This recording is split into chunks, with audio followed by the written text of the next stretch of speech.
sa kahon. Hello sa bukas, salamat sa lahat. Ito ang aming bukas.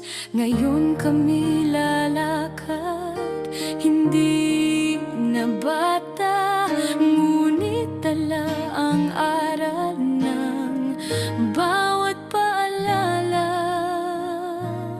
Sa dulo ng pangarap, may bagong simula. Hindi pa tapos ang kwento, ngayon pa lang nagsimula. Ngayon kami narito, handang mangarap muli. May takot man sa dibdib, may tapang sa sarili. Salamat sa daang minsang naging mahirap. Dito kami tinuruan kung paano magmahal at mangarap.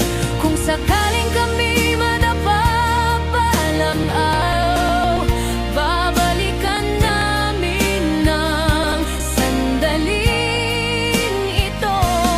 Mga pangarap na minsang isinulat sa papel, ngayon ay nakaukit na sa puso at tanga.